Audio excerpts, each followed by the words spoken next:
Pachecito, ya le puedes promover al padre, ya está conectado, padre virtuoso.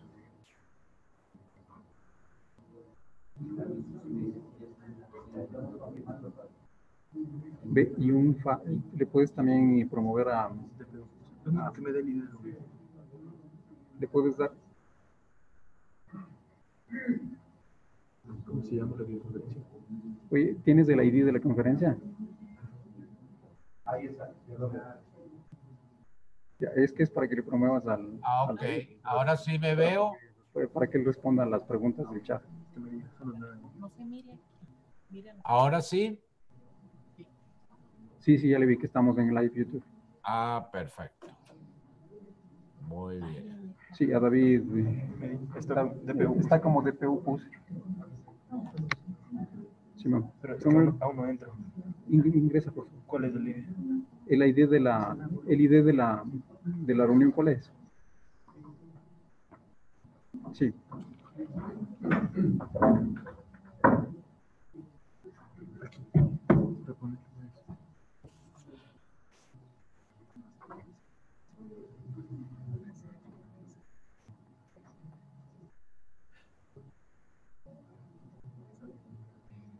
El rato que, no, el ID.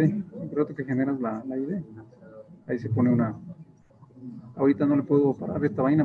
Normalmente cuando le minimizas, en la parte de arriba te desaparece la pantalla, el ID de la reunión. Pero acá ya como está transmitiendo, ya no le puedo hacer. ¿Cómo se va a sentar usted para enfocarle a la cámara, para que quede bien? Aquí. Ok, perfecto. Es para centrarlo. Ahí está bien, pues. Sí, ya se conectó. Más abajo. Ahí. Repítame.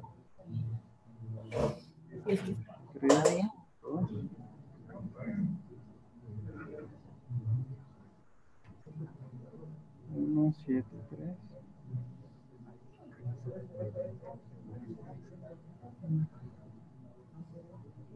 Guión 204 dice.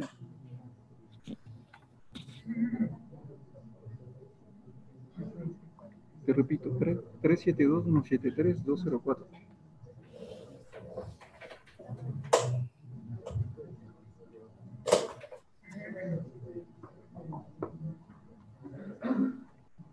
Vamos a probar un poquito, nada más. El video está funcionando, audio quizás, para que José Virtuoso puede hablar un poquito para una prueba de audio, por favor. Ahorita estamos haciendo una prueba de compadre Virtuoso.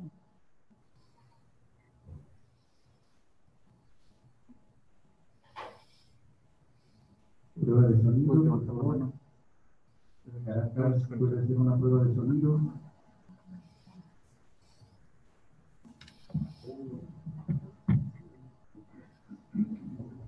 Habilita el audio.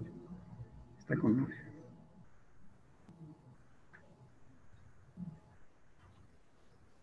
Sí, estamos con audio con el padre Virtuoso. Sí, no nos escucha al parecer.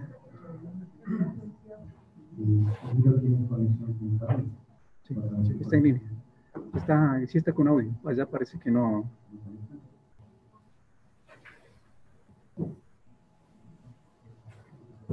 Sí. A lo mejor. ¿Quiere un cuaderno para ir anotando como grandes temas sobre los que le pregunten? Le traigo su... ¿Aló? ¿Aló? ¿Aló? Parece que no. ¿Sí? No. Aquí aparece cuando hablo. Aló, probando. Sí, se mueve. Se mueve el micrófono, sí. Acá no se escucha. Vamos a confirmar que el audio desde allá. Ajá. Aquí, cuando hablo, se mueve el micrófono. La luz verde del micrófono indicando que aquí funciona. Aquí sí funciona la luz verde. Muy bien. 87. Ok, ¿y se oye? No, acá no tenemos, no le podemos escuchar. Ah, pues qué raro, porque aquí aparece perfectamente bien moviéndose el Escuchamos al padre Virtuoso aquí. Volver a ingresar al panel. Que escuchamos. a todos los panelistas del audio de Venezuela está fuerte y claro. No hay problema. Ahora sí. Ahora sí, perfecto. Ya colguemos nomás este bicho, padre. ¿Sí me oyen bien? Sí, sí, sí. Le escuchamos perfectamente. Ya podemos colgar el teléfono. Ah, ok. Ya.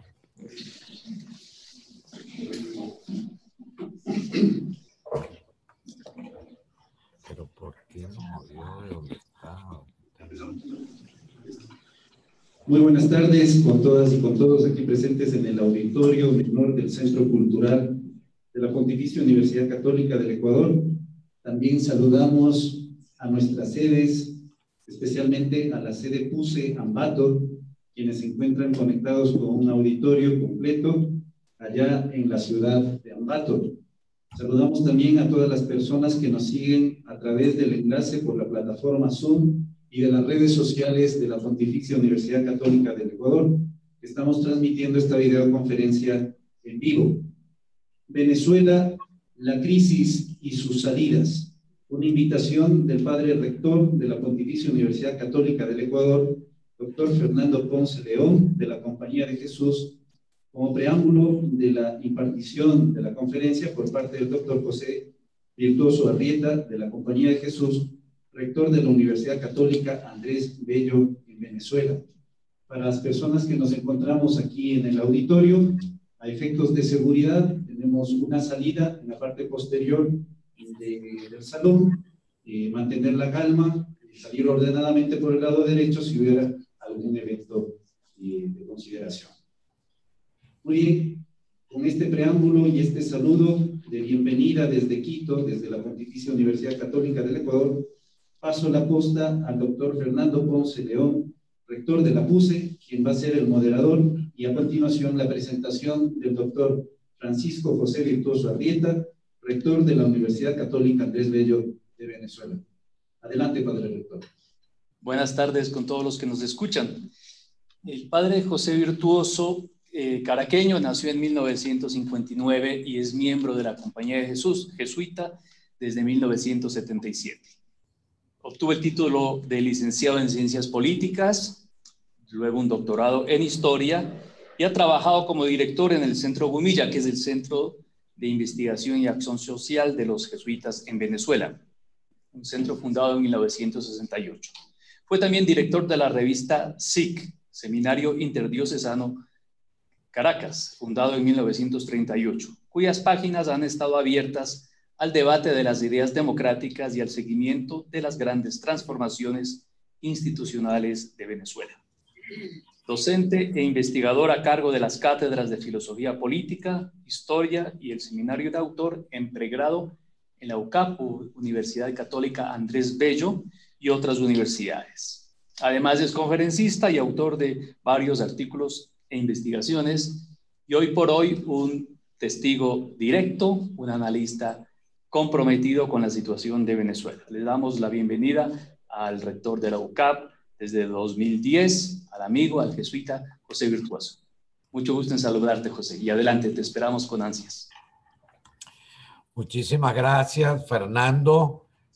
Aprovecho la oportunidad pues para agradecer de manera muy especial esta iniciativa de la Universidad Pontificia Católica de Ecuador, una universidad hermana en el marco de la Asociación de Universidades Jesuitas de Aujal. Y a la vez saludo pues a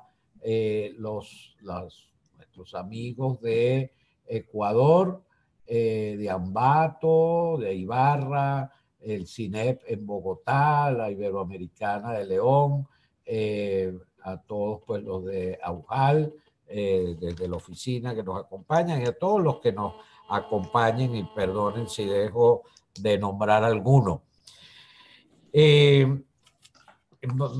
Voy a tratar pues de dibujar de una manera pues lo más sucinta posible el proceso venezolano y el momento en el que estamos. Quisiera compartir con ustedes brevemente una lámina en la que quisiera pues colocar algunas cifras que pueden ayudarnos de manera especial.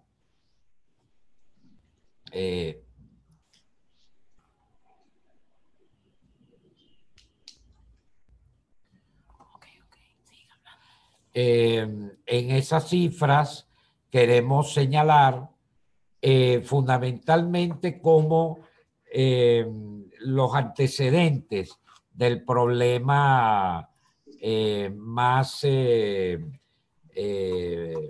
social que vive el país.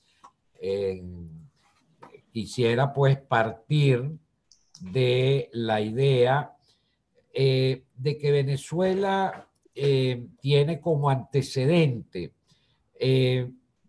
ciertamente un largo periodo de sufrimiento y opresión, bueno, que ha llevado pues a una realidad terrible. Venimos de una situación muy grave. Allí pues les estoy logrando poner este tema. Yo no soy muy experto en estas cosas y entonces, bueno, aquí estamos intentando hacer lo posible, ¿no? Ahora sí podemos ver los datos, ¿verdad? Nuestros antecedentes.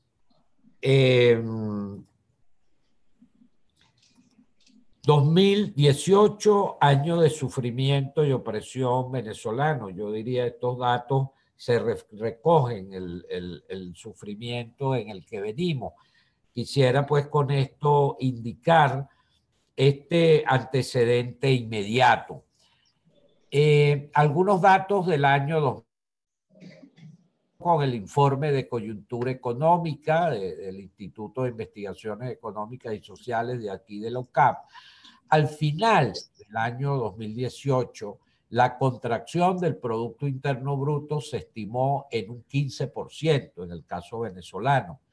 Y si consideramos el movimiento del PIB desde el año 2014, ciertamente esta contracción sobrepasa el 50%.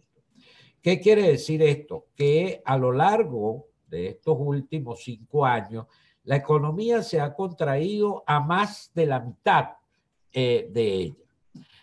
Con relación al petróleo, nuestro principal producto de exportación, la producción se ha venido desplomando aceleradamente de un nivel de producción de 3.254 millones de barriles diarios en el 2008, se ha pasado a 1.090 millones de barriles diarios en el cuarto trimestre del 2018.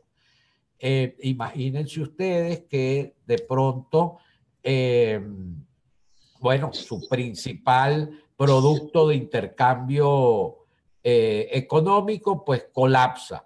Y colapsa paulatinamente a través de los años. Es decir, esto no es simplemente en un momento, sino en los últimos 4 años.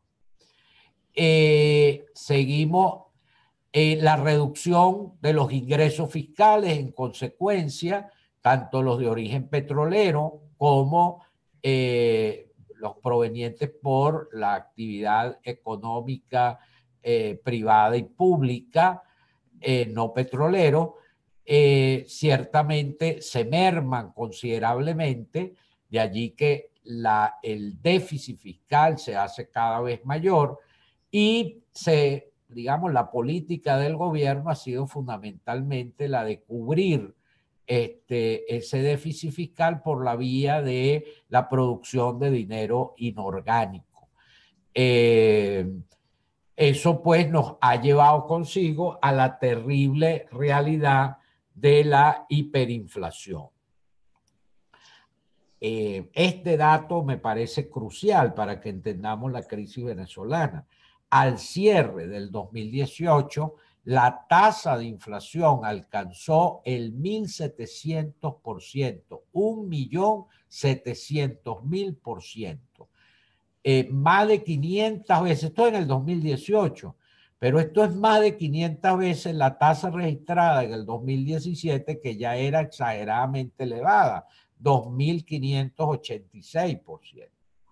Y recientemente, al final, en diciembre del año pasado, del 2018, el Fondo Monetario Internacional estimó que de no haber un cambio radical en el régimen económico, la tasa de inflación en 2019 podría alcanzar 10 millones%. Es decir, estamos hablando ya de unos niveles de hiperinflación que ciertamente pues no han sido vistos en América Latina, y a nivel mundial pues formamos parte de los 4 o 5 países que han vivido este desastre económico en todo el mundo. Veamos algunos indicadores a nivel social. La encuesta de condiciones de vida del 2018, que es un producto que venimos produciendo en la universidad desde hace ya 4 años de manera seriada, señala que la cantidad de hogares pobres en Venezuela, tomando como factor de medición indicadores como el estándar de vida, condiciones de vivienda, acceso a servicios básicos, educación, tipo de empleo, se ubica en un 48%. Es decir, cuando hablamos de un 48%, fíjense que estamos hablando de la mitad de las familias en Venezuela están en situación de pobreza crónica. No es solamente pobreza por falta de ingreso, sino pobreza por carencia de condiciones de vida fundamentales. Si tomamos en cuenta solo el indicador de ingresos familiares, la pobreza estaría alrededor del 94%. Es decir, son unos niveles realmente impresionantes, ¿no? Esta situación ha llevado fundamentalmente a que la población busque ampararse bajo lo que se llaman aquí las misiones de compensación alimentaria que brinda el Estado. Son distintas políticas de distribución. Hasta el año pasado logramos medir que el 63% de la población es beneficiaria de algunas de las misiones sociales de alimentación y de subsidio directo que ofrece el gobierno. Esto es un 20% versus el periodo anterior. Es decir, en medio de esta pobreza crónica, la vía que ha encontrado el Estado ha sido a través del suministro, a través de una política de suministros de alimentos que suele ser con una regularidad mensual, con el grave problema de que esta distribución pues es muy deficitaria, no alcanza para todos y pues de muy mala calidad. Con las restricciones económicas, esta política de distribución, por supuesto, se reduce cada vez más y evidentemente pues se hace más difícil de llevar a cabo. Pero aquí el dato importante es que el 63% de la población venezolana tiene que vivir del subsidio del Estado en alimentación de productos básicos y alimentales, porque si no muere de hambre. Ese es el dato realmente terrible que tenemos. La ENCOVI, esta cuenta de la que señala, pues validó la cifra que ofreció recientemente la Organización Internacional para las Migraciones, la OIM, que ratifica que desde el 2016 la cantidad de venezolanos en todo el mundo alcanzó la cifra de 2.3 millones. Hay cifras más actualizadas que, de otras fuentes que hablan de que ciertamente desde el año 2016, contando 16, 17 y 18, aproximadamente son 3 millones de venezolanos los que han salido del país. Nosotros somos una población de 30 millones, Entonces, bueno, pues saquen allí la relación. Es decir, ha sido una fuga masiva, bueno, que ha tenido diversas etapas y que últimamente ha sido, pues casi que yo diría, masiva y desesperada. Los casos que hemos visto de venezolanos caminando hacia Colombia y en Colombia hacia Ecuador o hacia Perú, bueno, es realmente lamentable y doloroso lo que hemos visto. Entonces, ¿a qué van todos estos datos? A señalar que Venezuela viene de un largo periodo de sufrimiento y opresión, de un largo periodo de realmente en donde hemos padecido un profundo dolor, una situación realmente de estancamiento de los niveles más elementales. Estamos en una situación no solo de crisis humanitaria, sino ciertamente de tragedia humanitaria. Los problemas que tenemos de desabastecimiento, los problemas que tenemos fruto de la hiperinflación que hacen imposible el acceso a las cosas más básicas, el deterioro de los servicios públicos, han hecho pues que la vida en Venezuela se haya convertido pues en un sufrimiento terrible, reconocido por las principales organizaciones de derechos humanos, por la propia ONU, por la Organización de las Naciones Unidas, por la Cruz Roja Internacional. Bueno, creo que es una situación altamente conocida. Las causas de esta situación dramática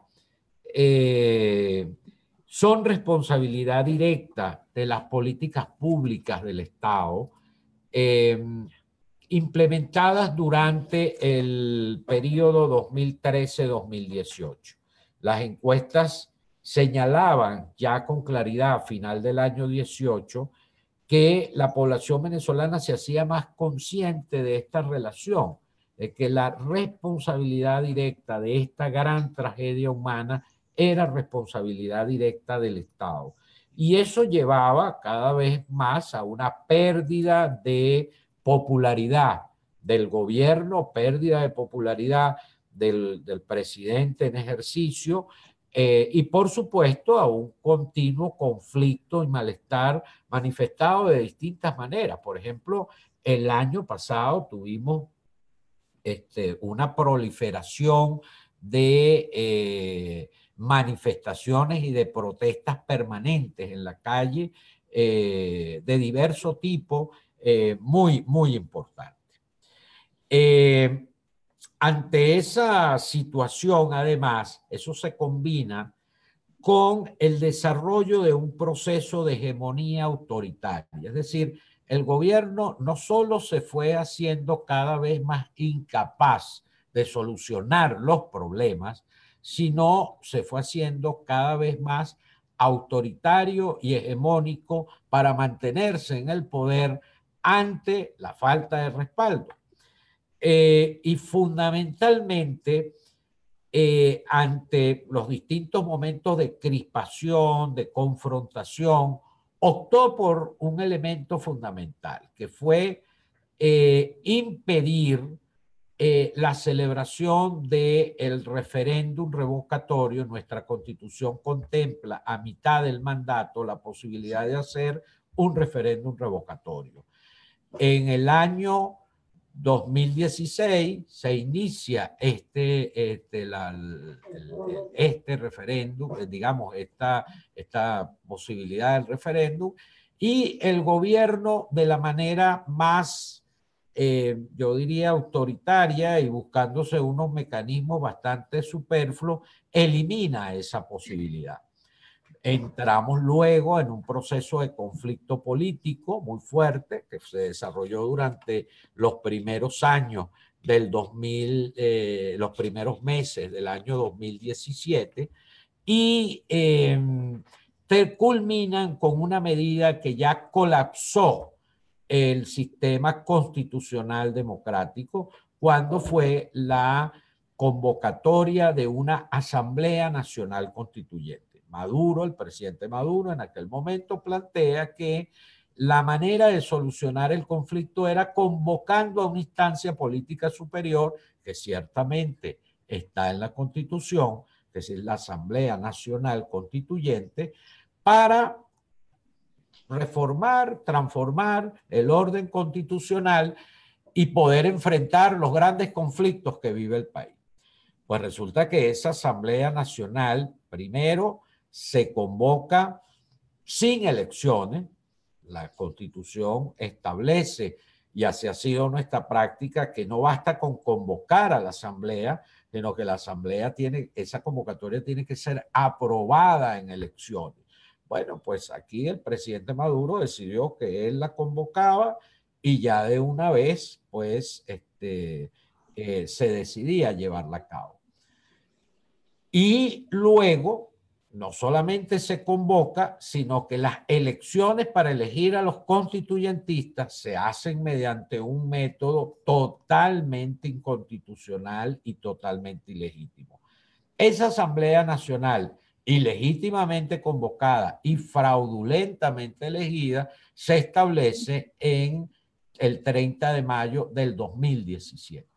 Y en la práctica lo que se convierte es en un sustituto del sistema del Parlamento Nacional, de tal manera que ahora el presidente tiene una Asamblea Nacional totalmente favorita, una Asamblea Nacional Constituyente que legitima sus decretos y sus decisiones, unido a los otros poderes públicos que también forman parte de una misma hegemonía política. La Asamblea Nacional, que se había elegido en el 2015 y que contaba con una mayoría opositora importante, queda entonces así fuera de juego. Esa Asamblea Nacional convoca entonces a unas elecciones anticipadas, que son las que se realizan el 20 de mayo del año 2018, elecciones presidenciales, y esas elecciones son las que supuestamente gana el presidente Maduro. ¿Cuál es el problema? Que esas elecciones fueron ilegítimamente convocadas, fueron convocadas por una Asamblea Nacional Constituyente, que a su vez es ilegítima y fraudulenta, y las mismas elecciones, como lo reconoce la Unión Europea, muchos organismos internacionales y la gran mayoría del pueblo, pues no las avaló porque no participó en ellas, son elecciones efectivamente fraudulentas. Maduro entonces pretende que esas elecciones sean lo que le sirva de base para continuar en el poder pues un periodo más, desde el año 2019 hasta el año 2025, porque aquí el periodo tiene 6 años. Entonces, ¿por qué es importante todo este cuento? Para que entendamos una cosa, es decir, afuera es necesario entender este tema. ¿Cuál es, en definitiva, la síntesis del problema? Un pueblo que sufre, un pueblo que está en una tragedia nacional prolongada, una crisis humanitaria compleja, fruto de unas decisiones públicas cuyo responsable es directamente el presidente de la República y el régimen que le acompaña, porque ciertamente se ha ido conformando como un régimen hegemónico, autoritario.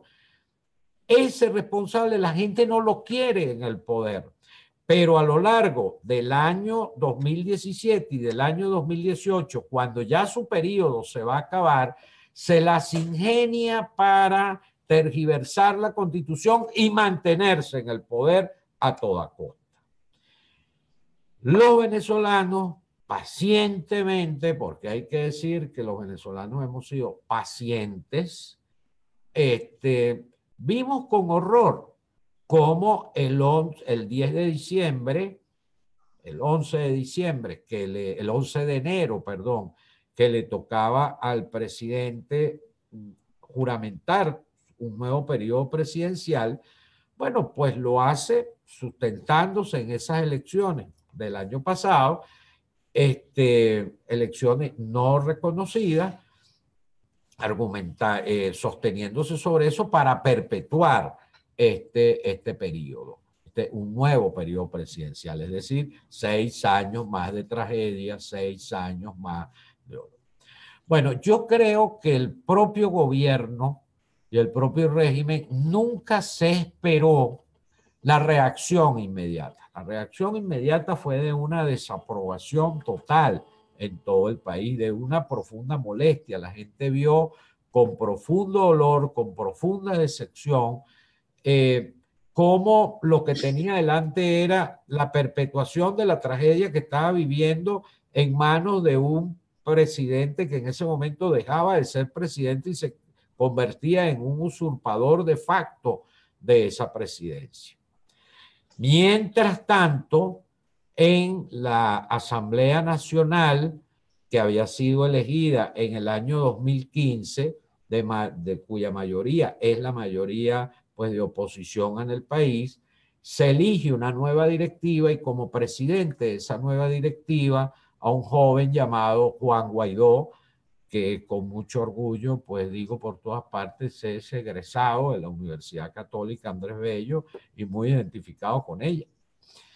Ese joven valientemente asume el reto y asume el reto de que en su condición de presidente debe liderizar en esa instancia que es la Asamblea Nacional la conducción de la lucha y la conducción por restituir el orden constitucional. Lo primero que se hace es no reconocer las elecciones del 20 de mayo pasada, declarar el vacío en la presidencia y convocar evidentemente pues, a la resistencia y a la lucha.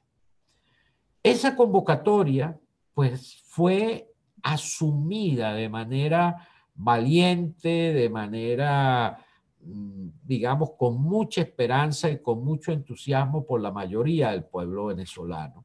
Inmediatamente empezaron a realizarse en todo el país asambleas, reuniones, ciertamente por todos los rincones del país la gente empezó a aglomerarse, a discutir, a sentirse convocado y se decide entonces que el 23 de enero, que es una fecha muy emblemática en Venezuela, porque se celebran 60 años del derrocamiento de una dictadura que fue muy cruel en Venezuela, la dictadura de los años, desde los años 48 al año 58, 1948, 1958, en las que gobernó en su último periodo un general llamado Marcos Pérez Jiménez, que fue derrocado el 23 de enero de 1958.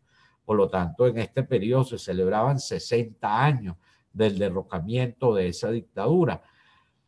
En esa fecha, que es una fecha histórica, se convocó a una gran marcha. Bueno, realmente lo impresionante de esa marcha es que se dio en todos los rincones del país. En todos los rincones del país, pues salieron miles de personas en zonas del país que anteriormente eran de filiación chavista o de filiación más pro gobierno.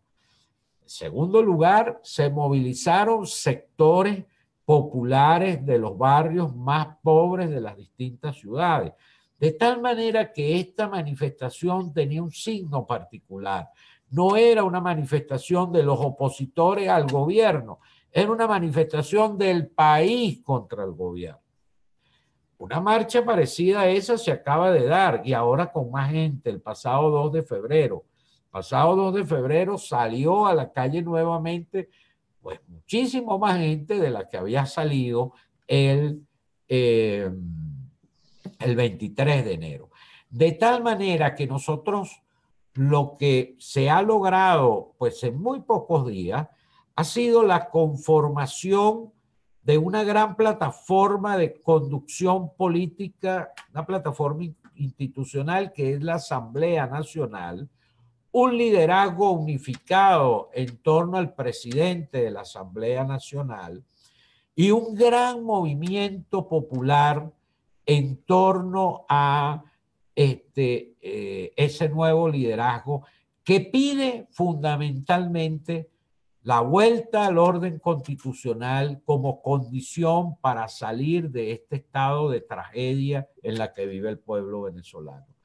No hay posibilidad de reconstituir la economía, de reconstituir el bienestar social, de reconstituir los servicios públicos en Venezuela, de reconstituir en general la convivencia en Venezuela si no hay un cambio de gobierno, porque este cambio de gobierno, este gobierno ha sido incapaz, es el responsable por sus políticas ante esta situación.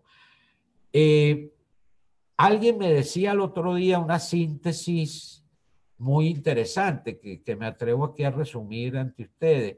¿Cuál es en este momento la gran contradicción, para hablar en términos marxistas? La gran contradicción en este momento no es la lucha entre opositores del gobierno y gobierno o la lucha entre otro tipo de factores que pueden estar presentes. Es la lucha del pueblo venezolano contra una cúpula que gobierna despótica y tiránicamente al país. La gran lucha es por salir de ese gobierno que oprime y tiraniza a la gran mayoría del país. Esa es la gran contradicción y el gran problema en el que se vive. Dos temas que están muy en la opinión pública latinoamericana y que están presentes. Uno se refiere al problema de la presencia de la comunidad internacional y el liderazgo de los Estados Unidos en este proceso. Es un tema importante porque se suele pues señalar fundamentalmente que esto, digamos, buena parte de la izquierda latinoamericana señala que se trata de bueno, una guerra del imperio contra Venezuela, una guerra del imperio contra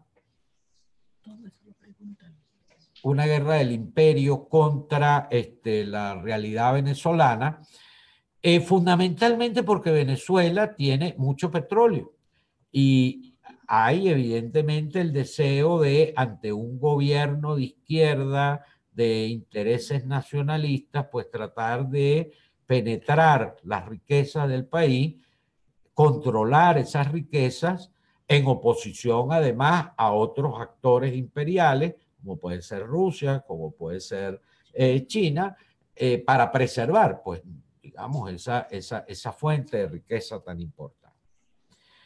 Creo que hay que aclarar varias cosas, me parece a mí.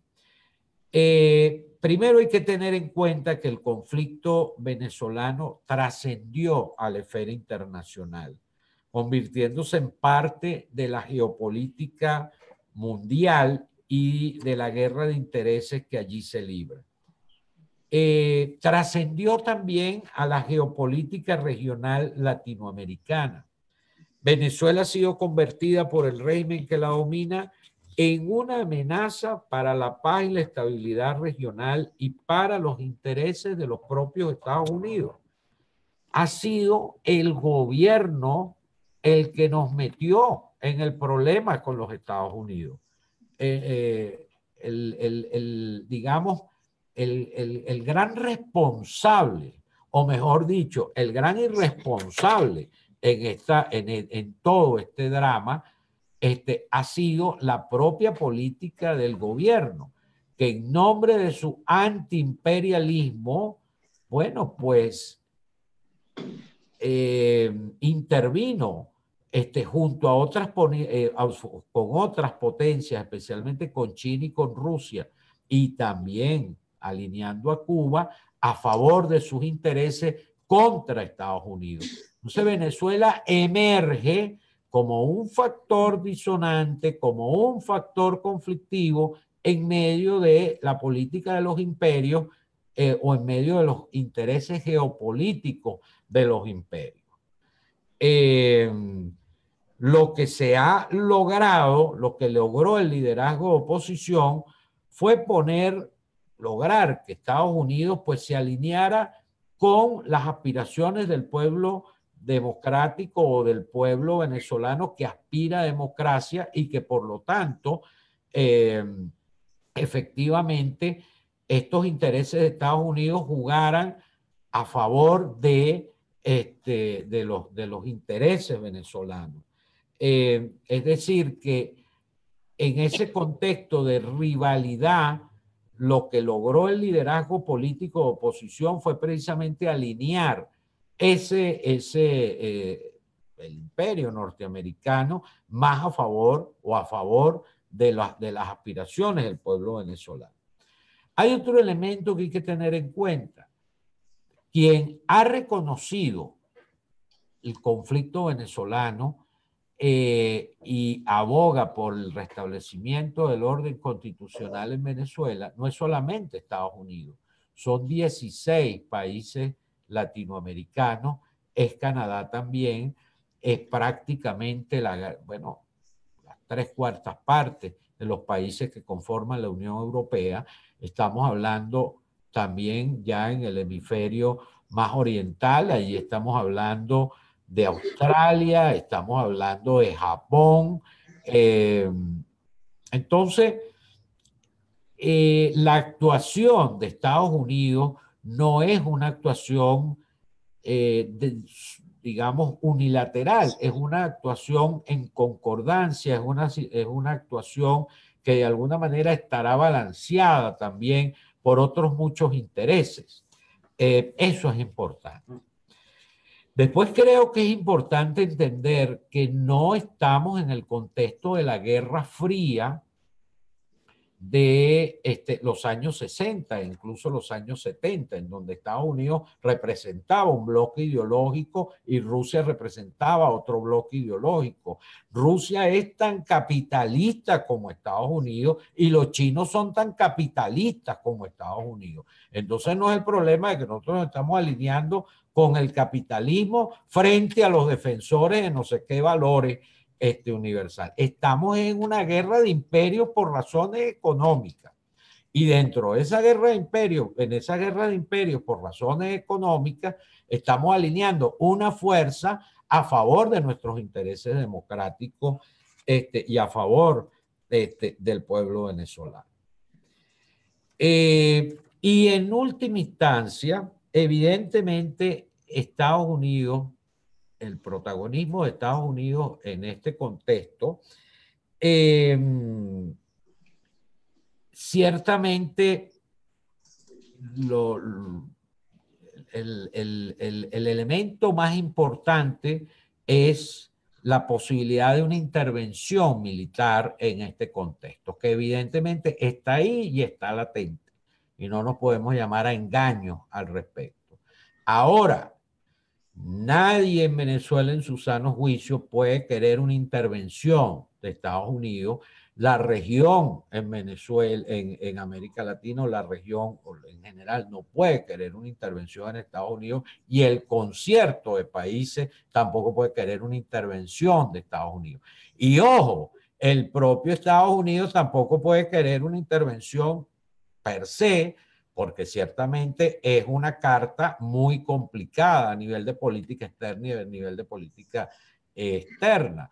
De tal manera que la barajita o la carta o la posibilidad de la intervención no es una cosa automática e inmediata.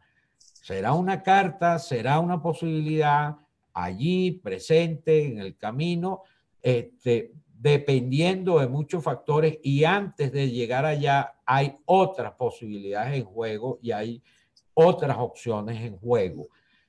Actualmente la presión más importante tiene que ver con la presión económica y con la presión diplomática, pero creo que dado que esto ha saltado a un nivel, como digo, latinoamericano y ha generado la presencia de comunidades internacionales tan importantes como por ejemplo la Unión Europea, hay posibilidades de otros juegos y hay posibilidades de otras salidas, y eso es un escenario en el que se está ahora, evidentemente en el que pueden intervenir pues muchos factores.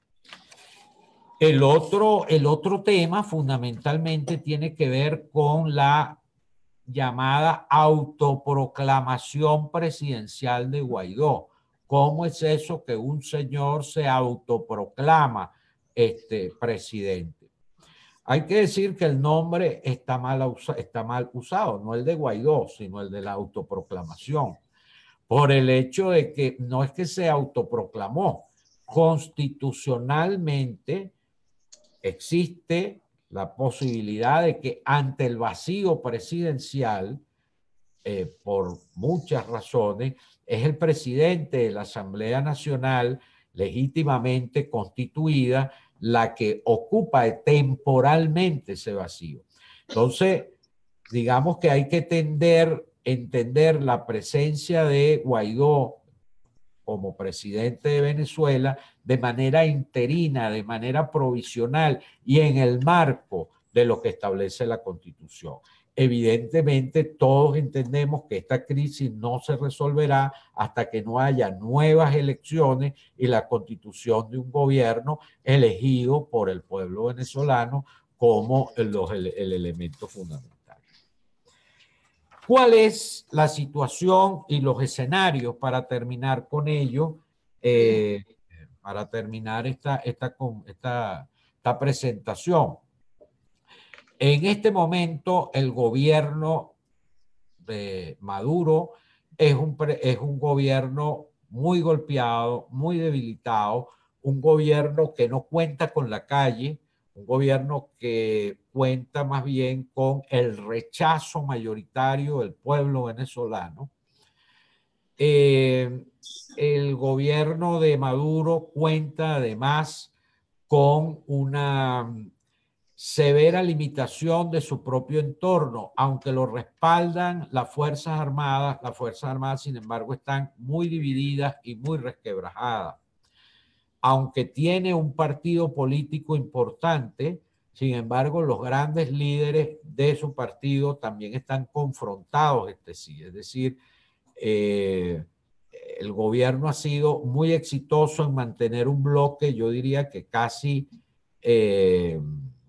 un bloque monolítico, un bloque pues casi que de duro como la piedra. Sin embargo, ese bloque se ha ido fraccionando, se ha ido resquebrajando sin llegar a la fractura total. Es un gobierno sometido a una profunda crisis económica, en ese sentido con una ingobernabilidad muy manifiesta y clara. Es un Estado y un gobierno sin capacidades. Ahora con las presiones económicas esas dificultades crecen y se hace pues mucho más difícil la gobernabilidad. Es un gobierno, pues yo diría que desde el punto de vista económico, desde el punto de vista de la gobernabilidad, desde el punto de vista de la legitimidad, internamente entonces muy debilitado. Es un gobierno que está fuertemente amenazado por Estados Unidos directamente, por el contexto internacional en general, de una manera muy clara y directa, hasta llegar a elementos que yo le digo, como ustedes me pueden ver ahí en la pantalla, pues yo creo que tengo bastantes canas. Bueno, yo no había visto en mi vida, en el caso latinoamericano, un asedio, una articulación internacional tan importante. El gobierno de Maduro es un gobierno sin piso internacional, porque incluso Rusia y China, Rusia de manera más beligerante, China prácticamente en silencio, no han manifestado tampoco un respaldo efectivo al gobierno. De tal manera que es un gobierno en ese sentido muy aislado y muy presionado. Pero, y este es el tema, es un gobierno atrincherado. Es un gobierno en donde, bueno, ha decidido mantenerse en el poder y el escenario más previsible que tenemos es que se mantendrá en el poder hasta el límite en que vea posible hacerlo. Es decir, este no es un gobierno que va a salir del ejercicio del gobierno pues simplemente por un ejercicio racional de ventajas, de pros y contras, sino que lo hará en medio de muchas presiones y lo hará en medio de una, digamos, de una presión que ya, bueno, pues le haga ver que ya es imposible estar. Entonces, mi hipótesis particular es que el gobierno se mantendrá resistiendo hasta el límite posible que lo pueda hacer. El otro escenario es que efectivamente digamos, hay muchas opciones en este momento en el camino. Hoy mismo hay una reunión de países de la Unión Europea, de México, en Uruguay, que están allí buscando algunas alternativas. Evidentemente los países de la Unión Europea también están buscando distintas alternativas. ¿Cuál es esa otra gran alternativa? En la cual me parece que hay un consenso generalizado, que es evidentemente la legitimidad de Maduro es inexistente en este momento del gobierno. Hay que ir a unas elecciones cuanto más temprano mejor, unas elecciones que puedan realizarse hacia el mes de junio o julio como máximo. Algunos hablan de que es necesario ir a elecciones hasta dentro de 3 meses. En realidad eso no es nada fácil, pero se habla de ir a elecciones dentro de 6 meses para resolver a fondo el problema de la legitimidad. El gran problema de eso es si de aquí a la celebración de esas elecciones Maduro permanece o no en el ejercicio del poder. Si Maduro se mantiene en el poder, pues va a ser muy difícil lograr a esa composición de garantías que haga posible unas elecciones libres, democráticas, etcétera. Maduro tendría que abandonar el poder. Para que Maduro abandone el poder le tienes que dar una serie de garantías. Allí es donde la negociación diplomática es importante. ¿Cuáles son las garantías que puedes ofrecer al régimen, no solo de seguridad, sino también de participación que puedan avanzar en eso?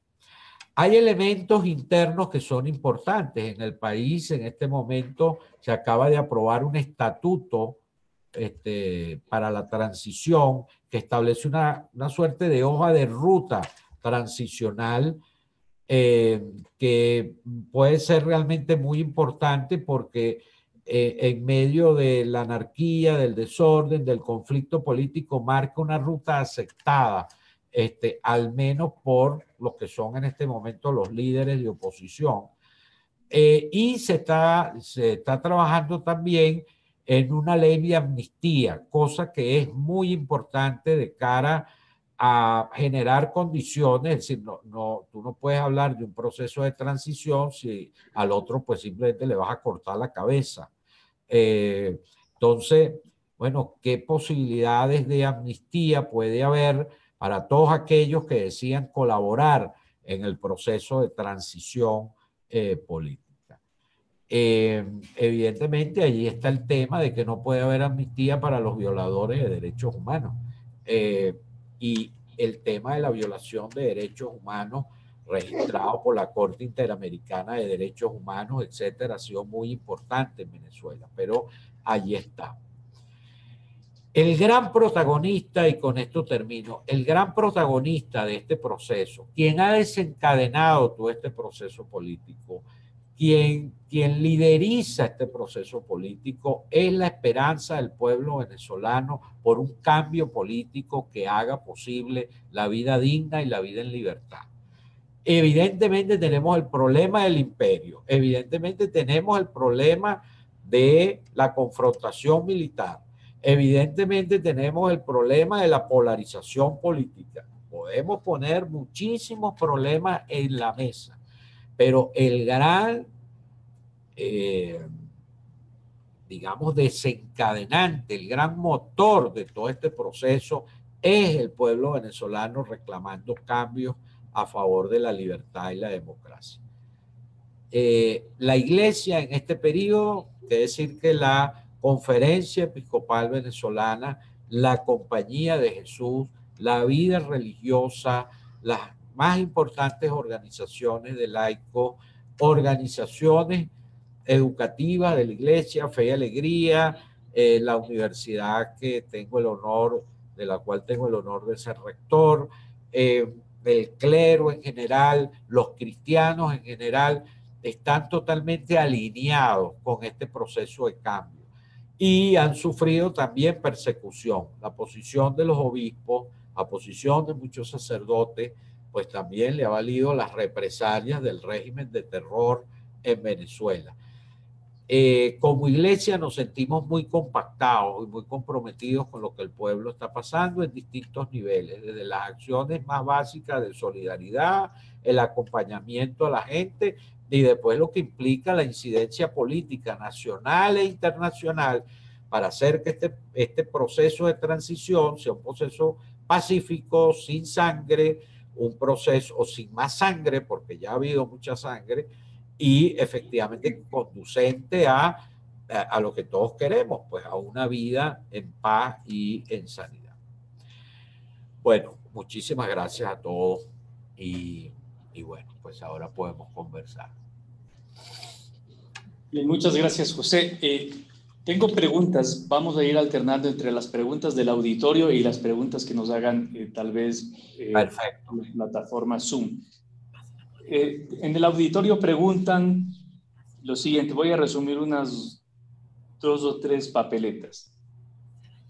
¿Cree que es posible y deseable el diálogo entre la oposición y el gobierno? Si este diálogo no se da, el camino sería otra guerra. Alguien dice otra intervención, digamos, una intervención militar, otra guerra como Siria, Líbano. ¿Qué opina? Bueno, yo creo que evidentemente por el diálogo y la negociación todos estamos de acuerdo y creemos que es el camino más idóneo para la gran resolución de conflictos. El problema del diálogo en este momento es que solamente en la práctica, solamente puede haber un gran tema en el diálogo, y el gran tema en el diálogo es cómo lograr una transición política al menor costo posible. Ese es el gran tema del diálogo. Si lo quieres poner más en chiquito, ¿cómo es posible que Maduro salga del poder que ocupa actualmente y de espacio a una recomposición del Estado venezolano para la celebración de elecciones libres? Ojo, esa es una materia muy profunda y muy extensa de negociación, porque muchas veces se quiere, digamos, como ridiculizar el tema, diciendo, bueno, ¿qué clase de diálogo es ese donde yo te estoy diciendo, mira, yo lo único que estoy dispuesto a dialogar es esto? No, hay muchas posibilidades de que efectivamente, muchas fórmulas en las que se puede consensuar una salida efectiva de Maduro del ejercicio del poder que ocupa, como digo, brindando garantías de seguridad, brindando además la posibilidad de la continuación del chavismo como una fuerza política, pero en condiciones de democracia, no en condiciones de autoritarismo. En ese sentido, ese es el gran tema que tenemos planteado. El tema simplemente del diálogo por diálogo, de sentarse, hablar en una mesa para entender, es que ya no estamos en esa situación. Eso fue una opción posible, la de sentarse a dialogar y explorar y buscar distintas posibilidades, que finalizó lamentablemente en... creo que fue al final del año 17, en un esfuerzo institucional que se hizo con varios países testigos en la ciudad de Santo Domingo, en República Dominicana. Bueno, allí hubo un esfuerzo de varios países de la región que estuvieron presentes, pero lamentablemente no se llegó a nada. Y no se llegó a nada precisamente porque el gobierno lo que buscó allí fue, bueno, pues prácticamente burlarse de todos los que estaban participando. Entonces, llegado a este momento del conflicto, la única posibilidad de negociación y diálogo es cómo lograr una transición pacífica, pero transición, cómo lograr un cambio de gobierno de una forma que no genere, pues efectivamente, mayor sufrimiento y mayor dolor. Desde la plataforma Zoom, pregunta Luis Augusto Colmenares. ¿Cuál sería su recomendación al gobierno de López Obrador? ¿Debe seguir, entre comillas, neutral, dándole oxígeno al gobierno, o debe unirse al resto de países latinoamericanos? Yo creo que yo soy muy respetuoso de las posiciones de países que no quieren entrar directamente en la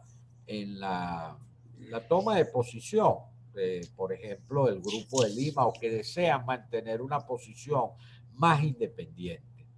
Ahora, lo que sí le pediría al gobierno de México, como se lo pido al gobierno de Uruguay y como se lo puedo pedir a otros gobiernos, es que sí entiendan que todo esfuerzo por el diálogo tiene un límite muy preciso. Es diálogo para lograr la transición.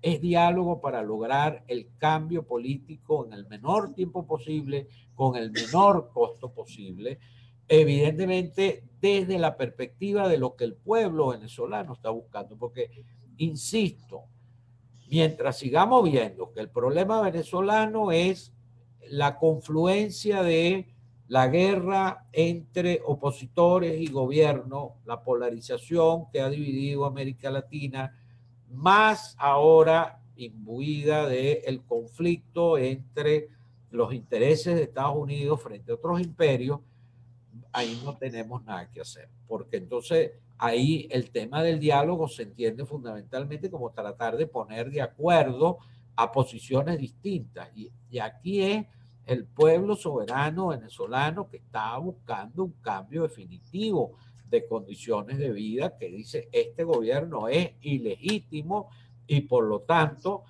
debe ceder el paso a la posibilidad de la conformación de un gobierno legítimo que conduzca en democracia y libertad al cambio en Venezuela. Una pregunta mixta, un tema, tanto de los que están en la plataforma Zoom como del auditorio, es el tema de la ayuda humanitaria. Y hay 2 o 3 salidas. ¿Puede el tema de la ayuda humanitaria ser el detonante de la salida del poder del chavismo? ¿Se han reunido ustedes con autoridades académicas y como miembros importantes de la Iglesia para apoyar la distribución de esta ayuda humanitaria? Sí, no hablé del tema de la ayuda humanitaria. Yo diría que hay varias aristas en el tema. La primera es que ciertamente la ayuda humanitaria sería un componente de llegar, la ayuda humanitaria de manera masiva, abierta, sería una ayuda tremenda para la situación de emergencia que estamos viviendo. Los niveles de desnutrición, los niveles de desabastecimiento de medicinas importantes, los niveles de desabastecimiento de hospitales, es muy grave en Venezuela. Y la ayuda humanitaria, la ayuda para la emergencia humanitaria que vive Venezuela es realmente importante.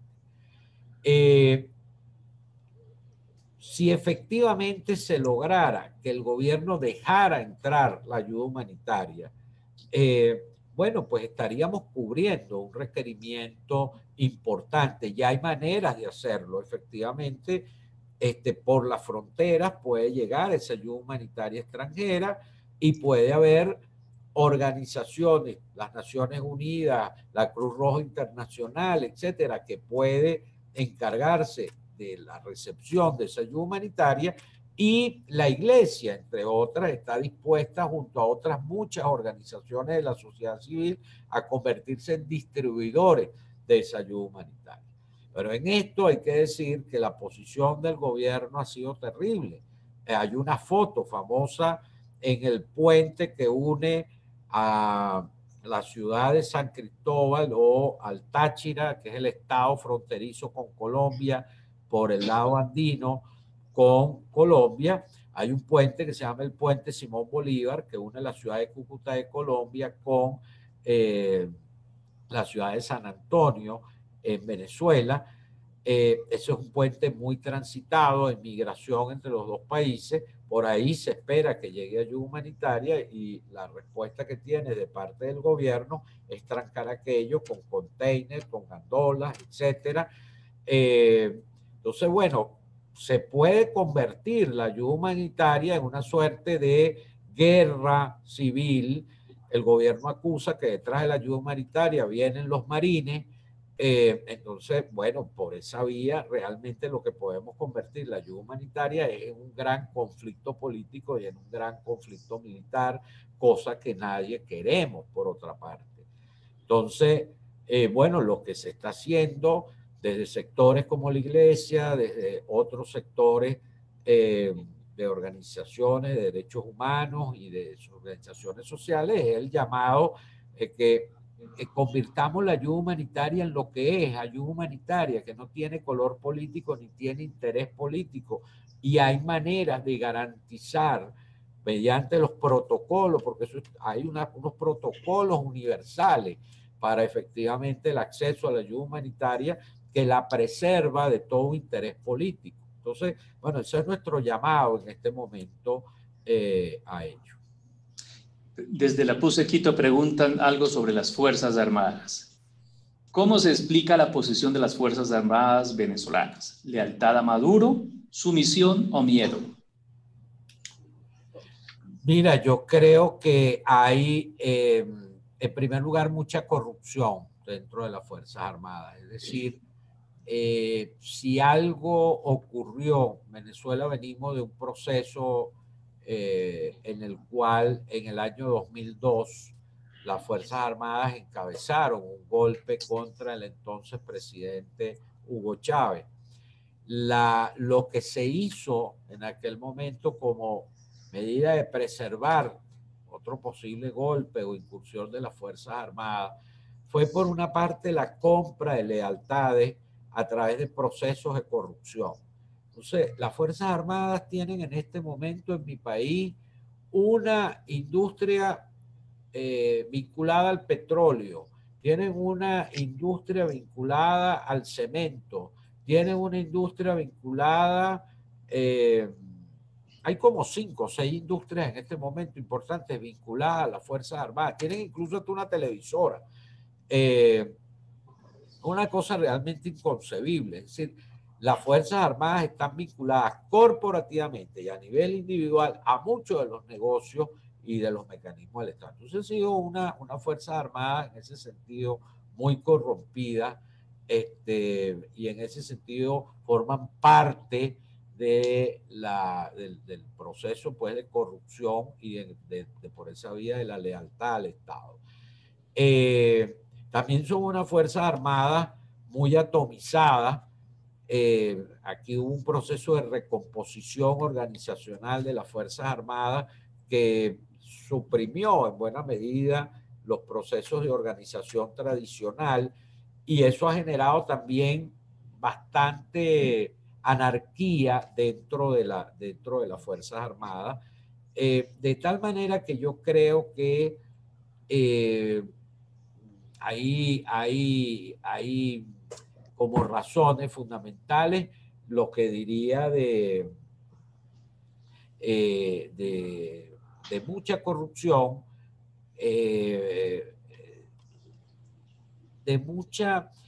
estoy tratando para no alargarme demasiado en la pregunta, pero este régimen, el mismo Chávez siempre lo calificó de régimen cívico-militar. Los militares forman parte del régimen político. Es una distorsión total del proceso democrático. Cuando los militares forman parte del régimen político, forman parte del sector que toma decisiones y que está involucrado en los procesos políticos, y no son los militares al servicio de la Constitución, manteniendo la distancia respectiva, pues se genera que son unos actores políticos más, especialmente los mandos más vinculados. Entonces, las Fuerzas Armadas forman parte, digamos, intrínseca del proceso y son parte de sus altos mandos forman parte de la cúpula responsable en las decisiones del rey. Desde la plataforma subpregunta Alfonso. El objetivo del grupo de contacto, según Mogherini, es la realización de elecciones en 90 días. ¿Es eso posible con las instituciones actuales? ¿Qué tipo de garantías se deben exigir para que pueda haber elecciones libres y verdaderamente democráticas? Excelente pregunta. Yo creo que por ahí va una gran tendencia, esto que plantea este grupo de contacto reunido en Uruguay, es ciertamente el camino más idóneo, la celebración en muy corto plazo de elecciones. Ahora, el gran problema es quién ocupa el gobierno para la celebración hasta la celebración de esas elecciones, por una razón muy sencilla. Se ha distorsionado el régimen institucional del Estado. Es decir, nosotros dejamos de ser un Estado de derecho. Tienes un sistema judicial demasiado corrompido y evidentemente es parte del régimen. Tiene un sistema un Consejo Nacional Electoral, que es la institución rectora de los procesos electorales, donde todos son miembros del régimen. Tiene las otras instituciones del Poder Ciudadano, la Fiscalía de la República o la Contraloría, que forman parte también del régimen. Entonces, tú no puedes ir a elecciones en esas condiciones. Tienes necesariamente que hacer unos ajustes que te permitan que esas elecciones se puedan realizar. Necesitas tener un sistema judicial que en caso de que haya un conflicto en el electoral, sea un sistema judicial confiable para resolver el tema. Necesitas un Consejo Nacional Electoral efectivamente confiable. Necesitas un sistema de Contraloría Pública para que el Estado, los gobernantes en ejercicio, no tergiversen el proceso electoral o lo aprovechen a su favor. Entonces, requiere necesariamente allí colocar llevar a esas condiciones institucionales para ponerlas en garantía, que ofrezcan las garantías necesarias. Por lo tanto, yo creo que hay, como digo, ese consenso fundamental a ir a elecciones en muy poco tiempo. Pero para ir a elecciones en muy poco tiempo o para ir a elecciones de una manera responsable es necesario un cambio constitucional, un cambio institucional que solamente será posible con la salida de Maduro del poder. Una preocupación sobre los poderes de Rusia y China. Da lugar a por lo menos dos preguntas. ¿Cómo se puede resistir al régimen autoritario de Maduro que se apoya en China y Rusia? Dice alguien, sin apelar a la intervención de Estados Unidos. ¿No significa la intervención de Estados Unidos convertir a Venezuela en un espacio de disputa entre grandes potencias? ¿No significa llevarla hacia una situación semejante a la de Siria? Y luego un tema también relacionado desde Cali, Colombia. Dice alguien que el padre Virtuoso desestima el apoyo de Rusia, pero las noticias que nos llegan en los medios de comunicación es que están llegando militares rusos a Venezuela y que hay bastante tráfico aéreo entre ambos países. ¿Qué tan reales son esas informaciones? Comenzando por esto último.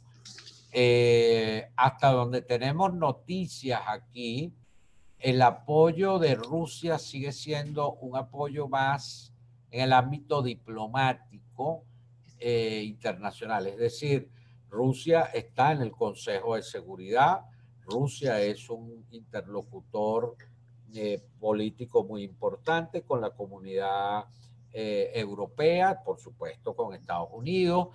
En ese sentido, su actuación política desde el ámbito diplomático es muy importante y es un aliado muy importante. A diferencia de China, China tiene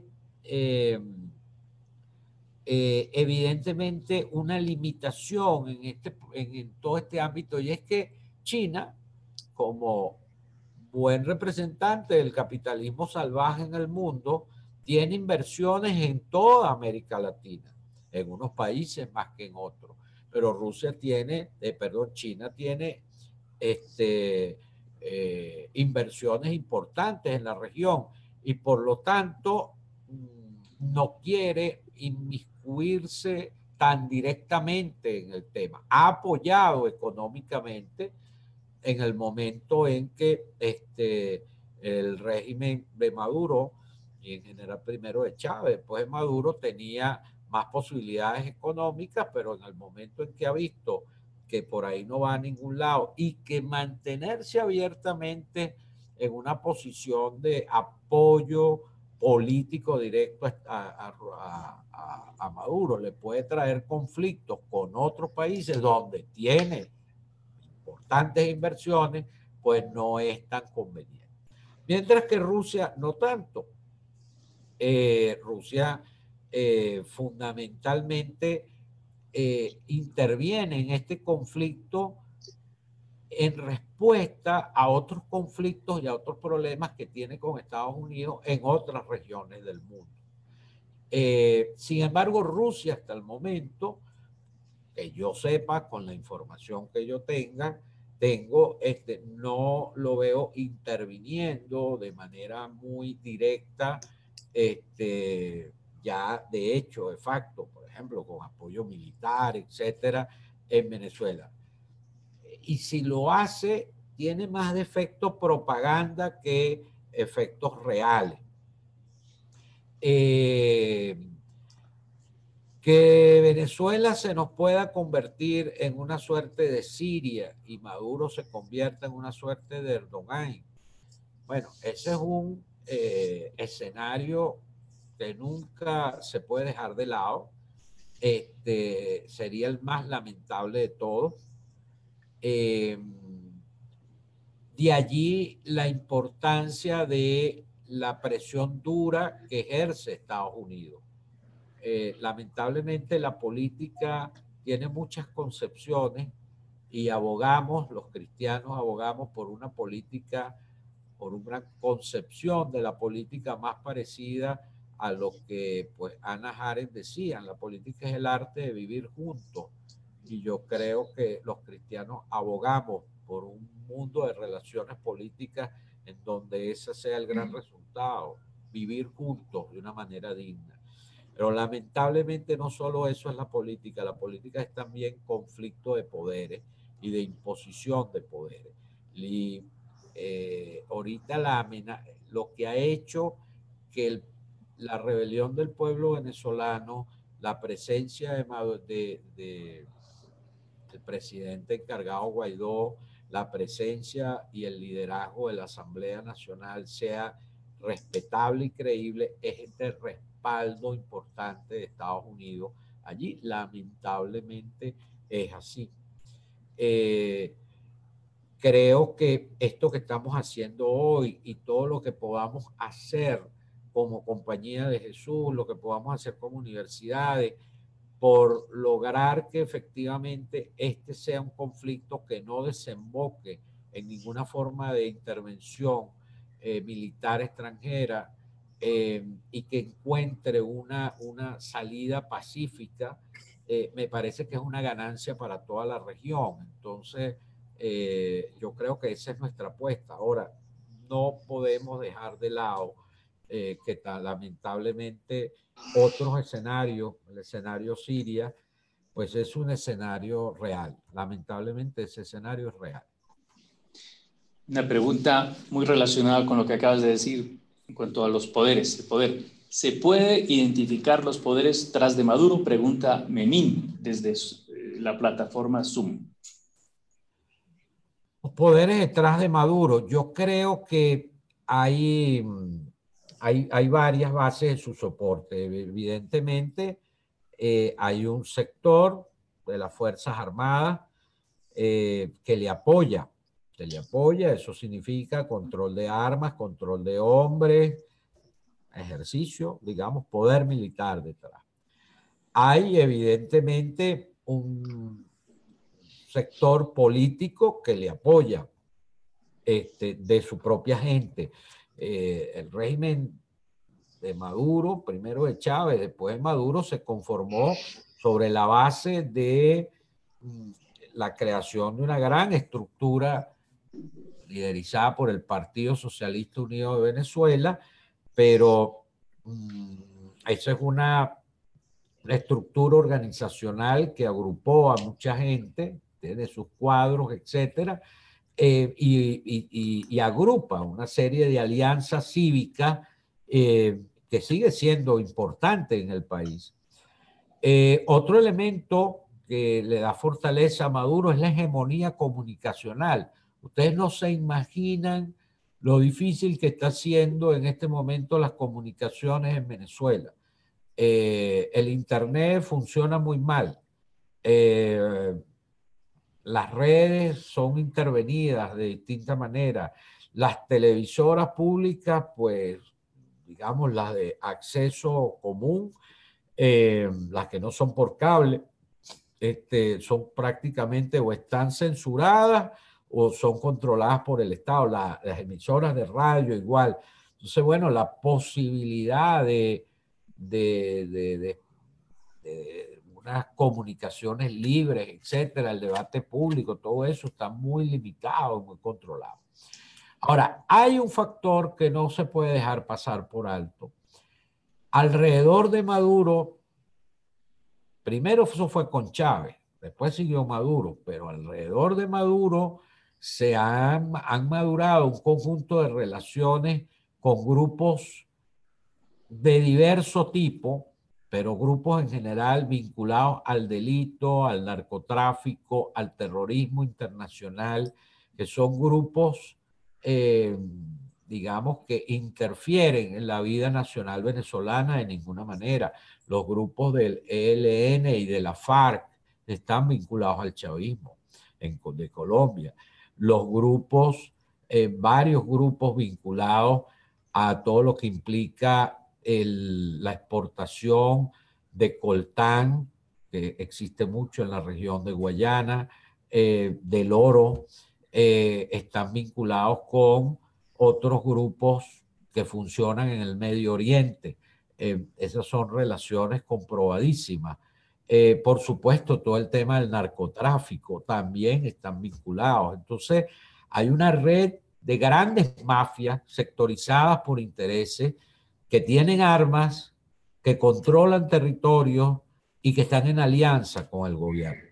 Pero un escenario en Venezuela difícil de prever es cómo va a lograr el Estado nuevo que se arme un control efectivo de su territorio. Ustedes saben perfectamente bien que una de las definiciones de Estado es la posibilidad de ejercer control efectivo en su territorio. Bueno, pues el control efectivo del nuevo Estado que se cree en el territorio va a ser un problema muy serio porque hay muchos intereses enquistados en zonas de intereses importantes, como digo, de distintos grupos. Esos grupos apoyan al gobierno de diversas maneras, entre ellos con la siembra del terror y con la siembra con todo lo que implica las políticas terroristas. Evidentemente, hasta hace un tiempo, el apoyo económico de China fue importante, el apoyo de Rusia menos, de China más, de Irán también fue importante. En este momento ya no lo es, porque económicamente el Estado está totalmente fracasado. El Estado se ha valido de la posibilidad de exportación de oro, con la cual ha recibido parte digamos, de las divisas que le funcionaron para mantenerse activo el año pasado. Pero esa posibilidad ya también está muy limitada por todos los controles internacionales que se están dando, ¿no? Esas son, creo yo, que las bases fundamentales que sustentan el poder de Maduro en este momento. Una pregunta desde la PUC Quito. ¿Sería muy descabellado pensar que detrás del desabastecimiento, la falta de medicinas, el desorden social, la hiperinflación, se encuentra el gobierno de Estados Unidos y que ha sido un plan muy bien elaborado para desestabilizar la región y Venezuela?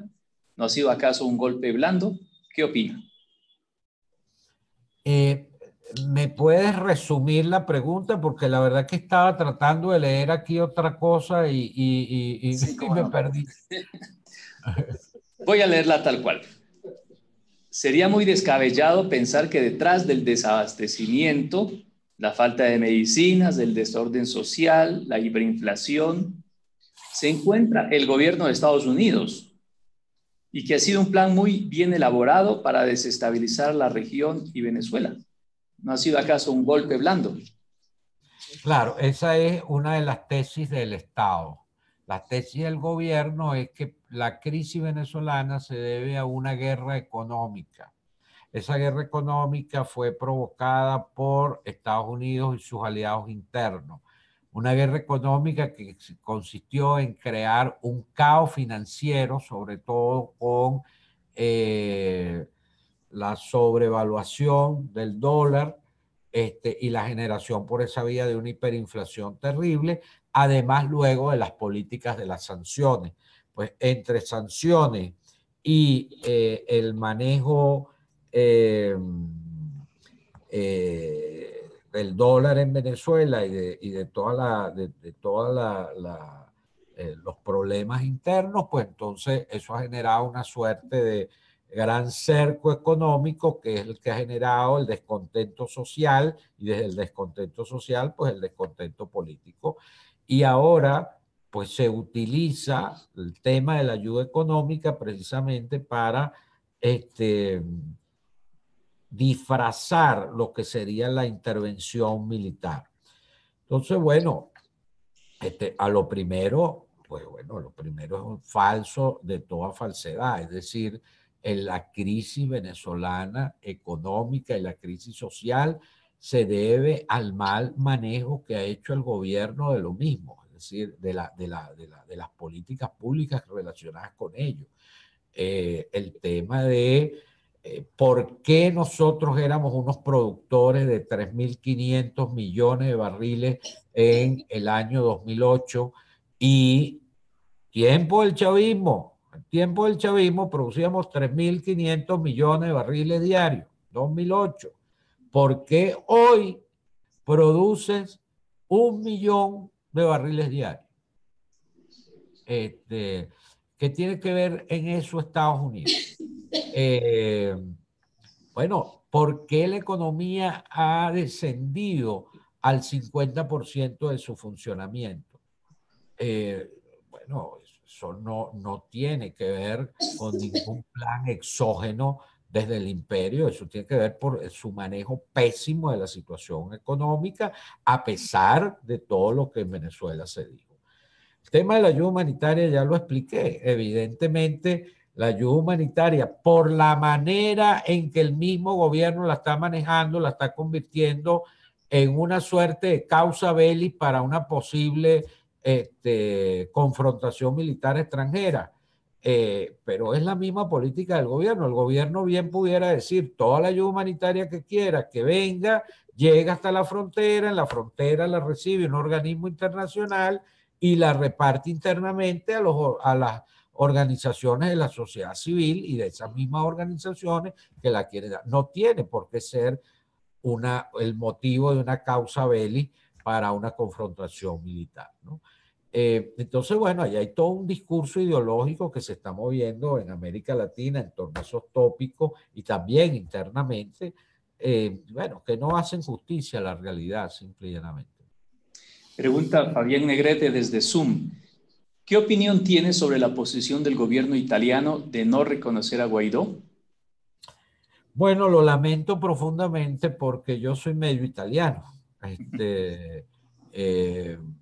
Entonces, pues, el que Italia no reconozca, bueno, lo que hacen sus pares, prácticamente la gran mayoría de sus pares, tiene que ver con un problema interno de la composición del apoyo parlamentario al primer ministro, en la cual un grupo, pues, negaría su apoyo a la permanencia del primer ministro de Italia si éste decidiera en su condición de representante de Estado apoyar a Guaidó. Es lamentablemente pues un juego político. Lo único que puedo decir es que bueno, no sé si toda, pero la gran mayoría de la colonia italiana y de ítalos venezolanos en el país hemos protestado abiertamente esa posición de supuesta neutralidad. Desde la PUC Quito se pregunta, ¿cómo salvaguardar a la vez y de la mejor manera? 1, la lucha por la democracia y 2, la defensa de la revolución bolivariana. Bueno, yo soy de los que creo, yo lo he dicho de todas formas y de todas maneras, el chavismo como corriente política, como, digamos eso, corriente, movimiento, etcétera, es una realidad en el país y tiene una historia larga en el país. Ha tenido sus aciertos, ha tenido sus profundos errores, pero ahí está y es una realidad. ¿Cuál es la manera de que el chavismo siga siendo una corriente política importante en el país? A través de una salida democrática, a través de lo mejor que le puede pasar al chavismo es que efectivamente Maduro salga del poder y salga del poder por la vía racional y política a través de un entendimiento y una negociación que permita, por ejemplo, que el sector del chavismo pueda en el ámbito de esa negociación seguir participando y seguir actuando en política y ser parte de los próximos competidores electorales en el proceso. Entonces,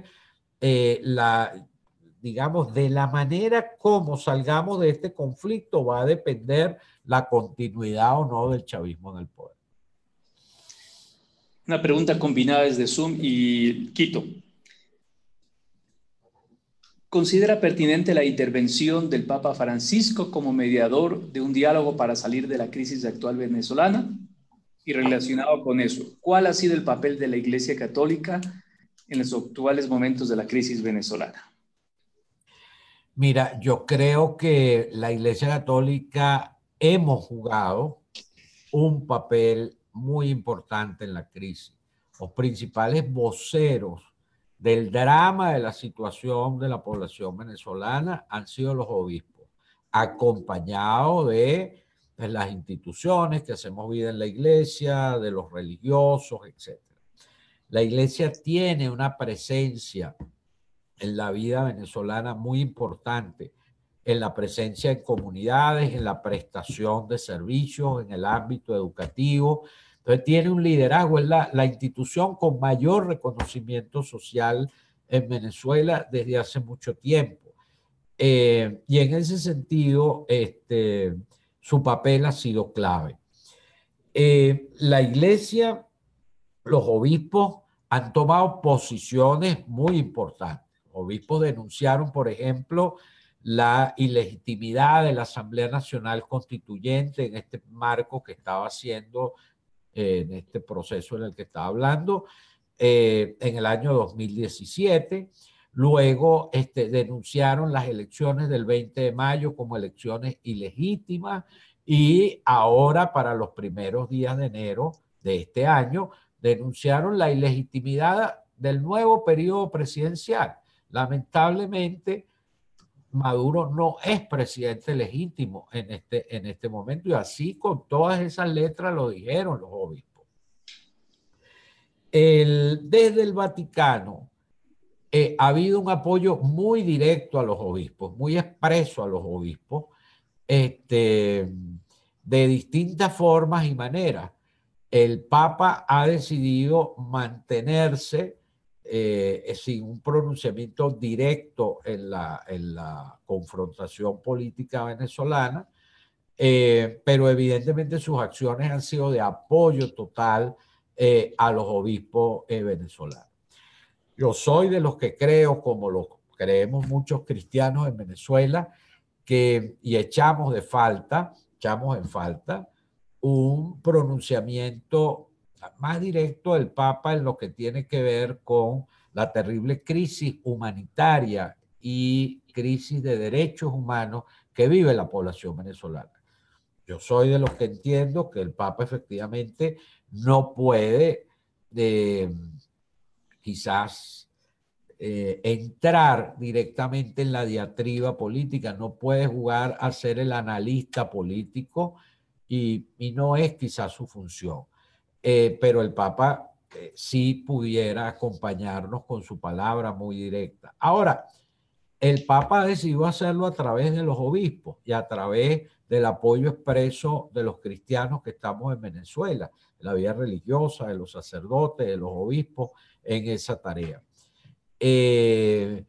Entonces, bueno, soy de los que creo pues que la posición de la Iglesia ha sido muy clara y muy directa y efectivamente hay allí una tarea pues importante que seguir desarrollando.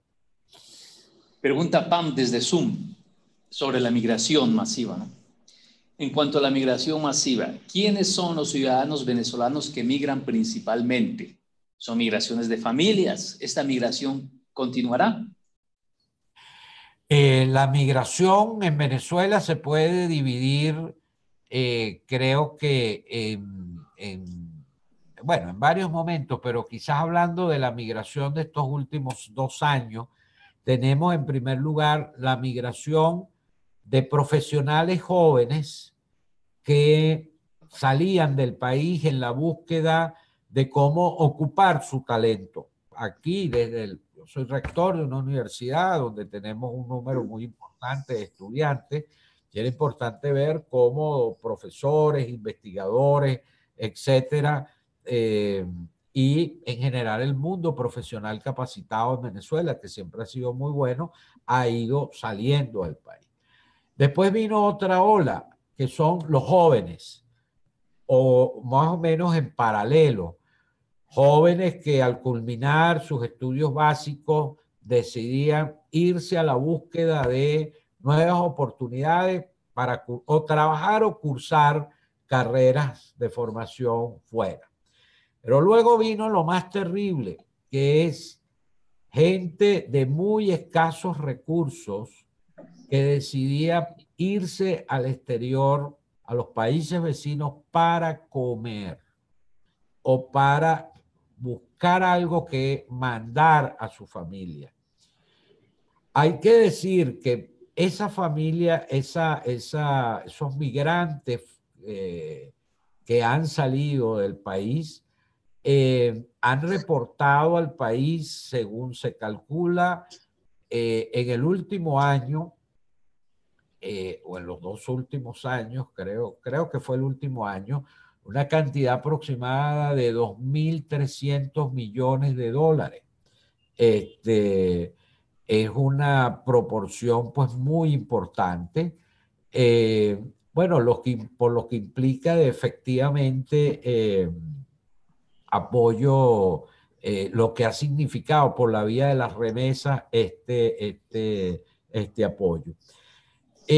Ahora normalmente primero comenzaban yéndose unos y ahora van las familias. Es decir, quien se va se ubica primero y después se lleva a su esposa y posteriormente pues se van llevando a los hijos en esa condición. Es decir, comienza siendo individual y después se convierte en migración familiar.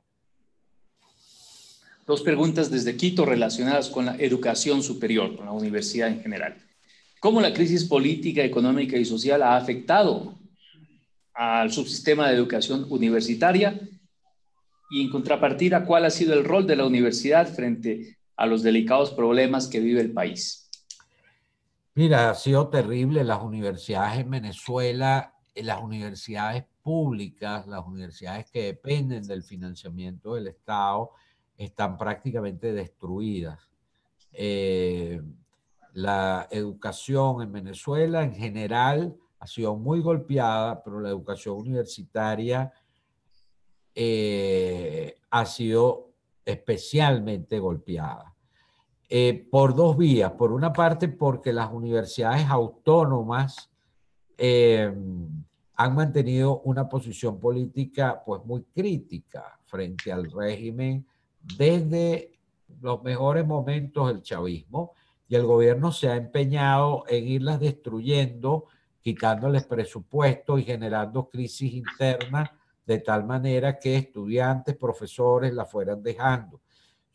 Pues universidades públicas que han sido muy importantes, prácticamente están hoy destruidas. Quedamos las universidades privadas. De las universidades privadas, pues hay algunas que digamos, prácticamente han fracasado, y otras que subsistimos. Bueno, creo que con una mezcla de buena gerencia, con una mezcla de hacer uso de vinculaciones que ayudan a apalancarse en el crédito, apalancarse en el subsidio de egresados, por ejemplo, y en el apoyo de otras instituciones. El gran tema es que, bueno, en la medida en que esto pueda seguir agravándose, se ponen en riesgo la existencia misma de nuestras instituciones. Y luego queda un sector universitario muy amplio, que son las universidades que ha ido creando el gobierno, que son universidades que según nuestra legislación se llaman universidades experimentales.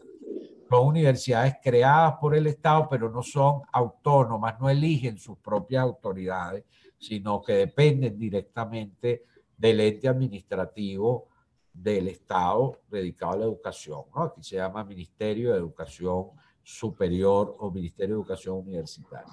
Entonces son instituciones que dependen directamente de su gestión por parte del Estado.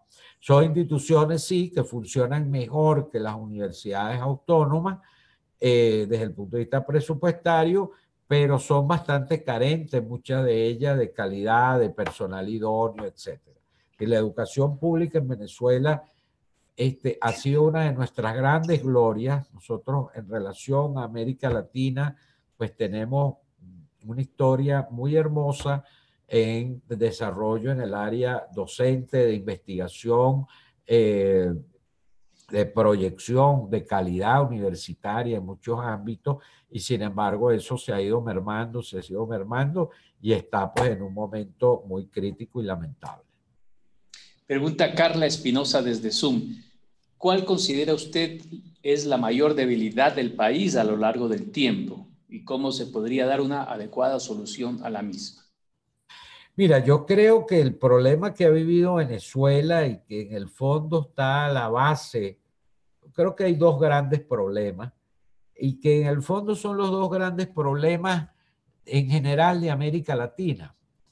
En Venezuela, como en América Latina en general, no hemos tenido unos procesos general de desarrollo sostenible, inclusivo, que en verdad garanticen crecimiento y bienestar de manera permanente a toda la población. Hemos tenido procesos de desarrollo excluyentes, hemos tenido procesos de desarrollo que han generado pues bastante inequidad y desigualdad, que han generado bienestar para unos y en otro caso pues limitaciones para otros. Y hasta que efectivamente nosotros no logremos en América Latina en general y en Venezuela en particular procesos de desarrollo realmente sostenibles, estables, inclusivos, favorecedores a largo plazo de equidad, bienestar, progreso, estamos siempre condenados a la solución fácil del populismo demagógico Estamos condenados a la creación de ilusiones caudillistas, como es lo que nos pasó en el caso de Chávez. Yo a Chávez lo conocí, discutimos varias cosas, muchas veces en varias ocasiones. Creo que tuvo aciertos en materia de política y social, pero creo que fue un desastre desde el punto de vista económico y del manejo económico de la bonanza como económica y petrolera, tal como la manejó Chávez. Estamos viviendo las consecuencias de este momento. Es decir, nunca en Venezuela tuvimos los recursos que entraron por concepto de petróleo como tuvimos en el periodo de Chávez, pero nunca en Venezuela han sido tan mal distribuidos, tan mal aprovechados, utilizados más en políticas distribucionistas, clientelares, demagógicas, que no nos permitieron desarrollar verdaderamente capacidades humanas y capacidades en infraestructura, en inversión importante, etcétera, ¿no? Eso por una parte. Y el otro gran tema está vinculado con el tema de la ciudadanía.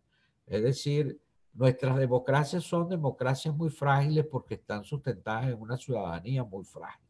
En la medida en que solamente que tengamos conciencia de nuestros derechos, del valor de la democracia, de la capacidad de la participación, del papel protagónico que tenemos los ciudadanos en la construcción de nuestro propio destino, y que pues ante esa debilidad de conciencia nosotros y de la conciencia de nuestros derechos nos dejemos embaucar por diversas formas de populismo o de mesianismo, sean de derecha o sean de izquierda, me da igual, pero que definitivamente vayan en esa dirección, pues ciertamente, pues, y creo que en Venezuela hubo esa conjunción. Una democracia muy frágil, muy débil, una ciudadanía con poca madurez, unido a un proceso económico, pues realmente, bueno, que entró en una crisis profunda y que luego, una vez que se mejoraron los índices de ingreso de divisas por el lado del petróleo, pues no lo supimos aprovechar, más bien tergiversó lo poco de economía sostenible que teníamos. Se está acabando el tiempo, hay muchas preguntas, voy a elegir algunas más bien. Sí, tenemos que terminar, yo ya estoy de salida. Sí, estamos ha sido muy interesante del interrogatorio. Vamos a dejar una sola pregunta más. Luego de la gran crisis económica que sufrió Venezuela, ¿qué podría hacer el nuevo gobierno de una manera rápida y eficaz para levantar la economía en Venezuela? Mira, hay dos etapas muy claras. Hay una etapa de emergencia. Hay que atender la emergencia en el país.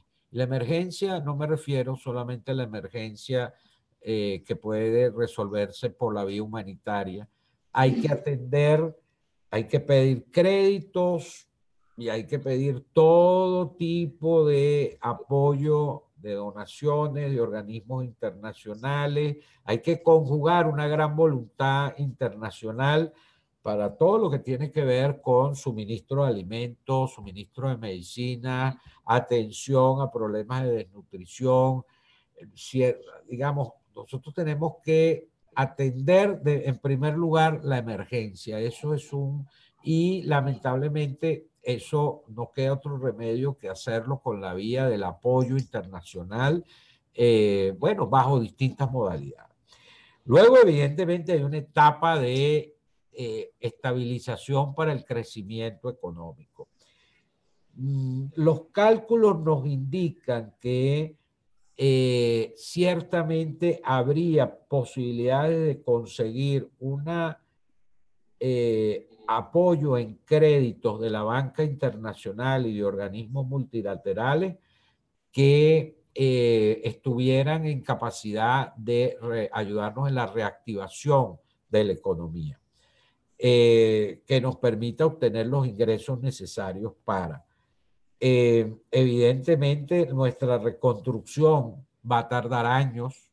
reconstruir el aparato productivo, reconstruir la industria petrolera, va a ser importante. Entonces necesitamos mucho crédito internacional y necesitamos estabilizar las reglas de juego económico para favorecer la inversión extranjera y la vuelta de capitales nacionales que han salido del país.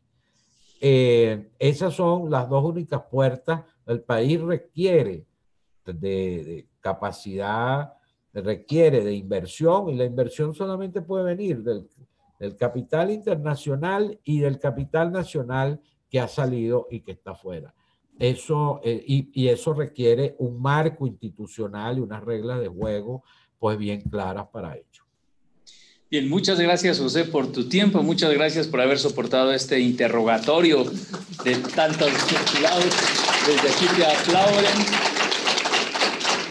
Aproximadamente te hemos escuchado unas 170 personas desde la plataforma Zoom, YouTube y aquí en la PUSE Quito, en la PUSE Esmeraldas, la PUSE Ibarra, y nos despedimos deseándoles a ustedes lo mejor. Cuenten con nosotros en la medida en que podamos hacer algo con las universidades jesuitas, hermanas de la USJAL, con los universitarios. Estamos con ustedes de corazón y cuenten con nuestras oraciones.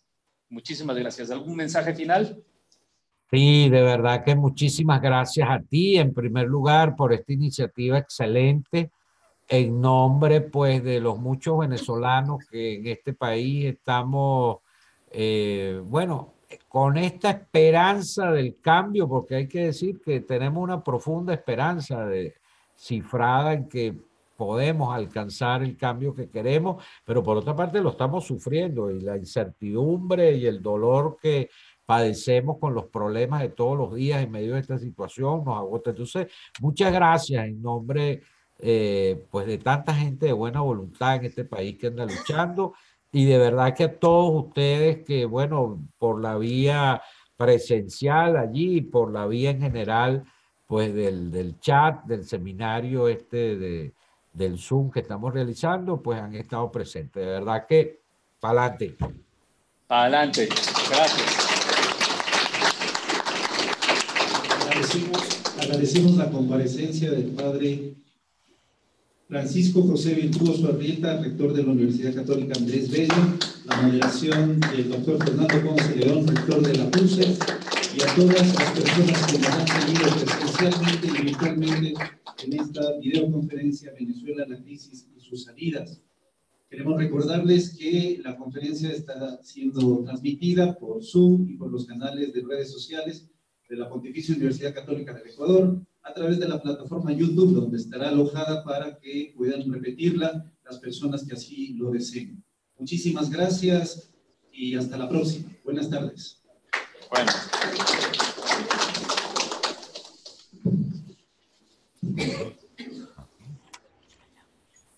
Salí.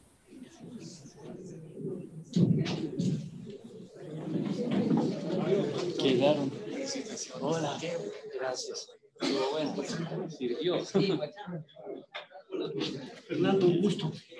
Muy buena la iniciativa. Hola, qué gusto verte. Pablo, ¿viste? Sin barba. Te quiero presentar.